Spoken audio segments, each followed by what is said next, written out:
कंचन वाणी में आपका स्वागत है। मैं तरुण कुमार कंचन। आज हम सच्चिदानंद स्वरूप अजन्मे, निराकार, सर्वशक्तिमान, दुख सुख से परे और सृष्टि के रचयिता की चर्चा करेंगे, जिन्हें हम शिव, शंभु, शंकर, महादेव आदि नामों से पूजते हैं। उनके 12 ज्योतिर्लिंगों में देवघर स्थित बाबा बैजनाथ धाम एक है। अब हम चलते हैं मंदिर की ओर। यह वही पेड़ा गली व पराठा गली है जो 2 साल कोरोना के कारण सुनसान पड़ा था। अब फिर से ये गलियां गुलजार हो गई हैं। इन गलियों की चौड़ाई क्या होगी यह तो स्पष्ट नहीं है, मगर यह बात निश्चित रूप से बता सकता हूँ कि 7-8 फीट से ज़्यादा चौड़ी नहीं है। इसी में श्रद्धालुओं के साथ व्यापारी, कारोबारी, ई रिक्शा और ऑटो भी चल रहे हैं। धीरे धीरे हम पहुंच गए मंदिर प्रांगण के पूर्व दरवाज़ा पर, जहां से हम मंदिर में पहुंचेंगे। मंदिर प्रांगण में पहुंचने के लिए सिंह दरवाज़ा समेत चारों तरफ गेट बने हैं। अभी सनातन संस्कृति के शुभ संस्कारों के दिन चल रहे हैं। मंदिर प्रांगण के साथ मंदिर से जुड़े इलाकों में मुंडन, उपनयन, विवाह संस्कारों के ढेरों कार्यक्रम आयोजित हो रहे हैं। मंदिर में काफ़ी भीड़ है, इस कारण हम आपको मंदिर के गर्भगृह के दृश्य नहीं दिखा पा रहे हैं। अब हम जानते हैं इसके महात्म्य के बारे में। इस 12 ज्योतिर्लिंग की सबसे बड़ी खासियत यह है कि विश्व का एकलौता शिव मंदिर है जहां शिव और शक्ति एक साथ विराजमान हैं। इसे शक्तिपीठ भी कहते हैं। पौराणिक कथाओं में वर्णित है कि यहाँ माता सीता का हृदय कटकर गिरा था, इसलिए इसे हृदय पीठ भी कहते हैं।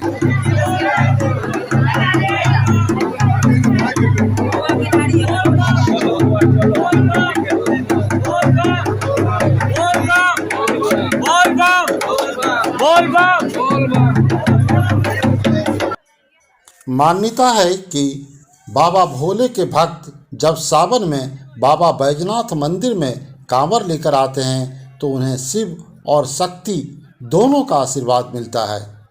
सावन के महीने में यहाँ लाखों श्रद्धालु भगवान भोले शंकर को जल चढ़ाने के लिए पहुँचते हैं। यही कारण है कि इसे मनोकामना लिंग भी कहते हैं। यहाँ सच्चे मन और श्रद्धा से मांगी गई सभी मनौतियाँ पूरी हो जाती हैं। पुजारी बताते हैं कि विश्व का एक लौता मंदिर है जहां शिव और शक्ति एक साथ विराजमान हैं। यही कारण है कि श्रद्धालु जब बाबा धाम आते हैं तो जल का एक पात्र शिवलिंग पर अर्पित करते हैं और दूसरा पार्वती मंदिर में अर्पित करते हैं। शक्तिपीठ होने के कारण महिलाएं यहां से प्रसाद के रूप में सिंदूर जरूर खरीदती हैं। झारखंड के देवघर स्थित प्रसिद्ध तीर्थस्थल बैजनाथ धाम में स्थापित शिवलिंग 12 ज्योतिर्लिंगों में से 9वां ज्योतिर्लिंग है। शिव पुराण के अनुसार बैजनाथ ज्योतिर्लिंग की स्थापना स्वयं भगवान विष्णु ने की थी।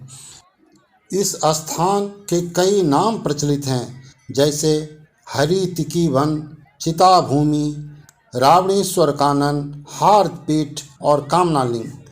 पौराणिक कथाओं के अनुसार राजा दक्ष ने अपने यज्ञ में भगवान शिव को नहीं आमंत्रित किया। यज्ञ के बारे में पता चला तो देवी सती ने भी जाने की बात कही। शिव जी ने कहा कि बिना निमंत्रण कहीं भी नहीं जाना चाहिए, लेकिन सती जी ने कहा कि पिता के घर जाने के लिए किसी भी निमंत्रण की आवश्यकता नहीं है। शिव जी ने उन्हें कई बार समझाया, लेकिन वह नहीं मानी और अपने पिता के घर चली गईं। लेकिन जब वहां उन्होंने अपने पति भोलेनाथ का घोर अपमान देखा तो सहन नहीं कर पाई और यज्ञ कुंड में प्रवेश कर गई। सती की मृत्यु की सूचना पाकर भगवान शिव अत्यंत क्रोधित हो गए और वह माता सती के शव को कंधे पर लेकर तांडव करने लगे। शिव को शांत करने के लिए श्री हरि अपने सुदर्शन चक्र से सती के मृत शरीर को खंडित करने लगे। सती के अंग जिस जिस स्थान पर गिरे वे स्थान शक्तिपीठ कहलाए।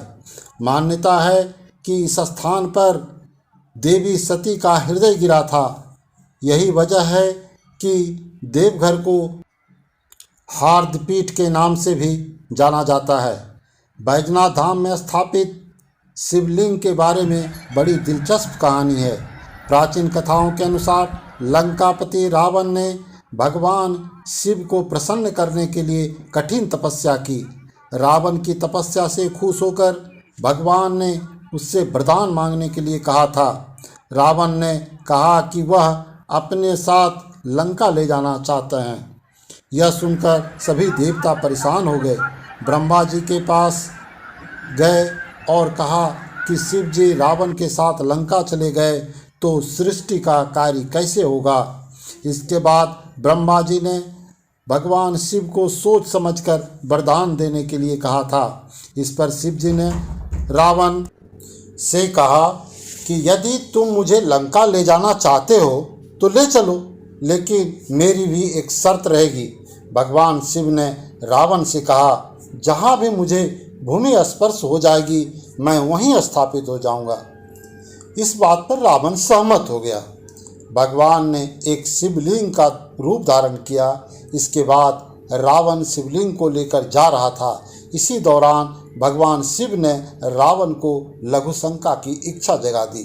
काफ़ी समय तक बर्दाश्त करने के बाद रावण ने एक चरवाहे को शिवलिंग पकड़ाकर लघु शंका करने लगा। इसी समय भगवान ने अपना वजन बढ़ा दिया और इससे चरवाहे ने रावण को आवाज़ लगाकर कहा कि अब वह शिवलिंग को उठाए नहीं रह सकता। रावण लघु शंका करने में व्यस्त रहा और इस पर अनसुना कर दिया। जब रावण लौट कर आया तो लाख कोशिश करने के बाद भी शिवलिंग को उठा नहीं पाया। तब रावण को भगवान की लीला समझ में आई। वह अत्यंत क्रोधित हो गया। कथा के अनुसार ब्रह्मा, विष्णु और अन्य देवताओं ने आकर उस शिवलिंग की पूजा की और शिव जी के दर्शन होते ही शिवलिंग को उसी जगह स्थापित कर दिया। तभी से महादेव कामना लिंग के रूप में देवघर में विराजते हैं। यूँ तो सभी शिव मंदिरों में शीर्ष पर त्रिशूल लगा होता है, लेकिन बैजनाथ धाम परिसर में शिव, पार्वती, लक्ष्मी नारायण एवं अन्य सभी मंदिरों पर के शीर्ष पर पंचशूल लगे हैं। अब जानते हैं यहाँ कैसे पहुँचें। देवघर पहुँचना बहुत ही आसान है। देवघर के लिए दिल्ली, कलकत्ता, बेंगलुरु, पटना, रांची से सीधी हवाई सेवा है। इसके साथ यहाँ रेल मार्ग से पहुँचा जा सकता है और रोड मार्ग भी सुरक्षित है। यहाँ रहने के लिए धर्मशालाएं, होटल और गेस्ट हाउस में ऑनलाइन भी गेस्ट हाउस बुक करा सकते हैं। गेस्ट हाउस ऑनलाइन बुकिंग के लिए आप मेरे डिस्क्रिप्शन में जाकर लिंक का सहारा ले सकते हैं और उसमें फ़ोन नंबर भी दिया हुआ है, उसका भी उपयोग कर सकते हैं। धन्यवाद।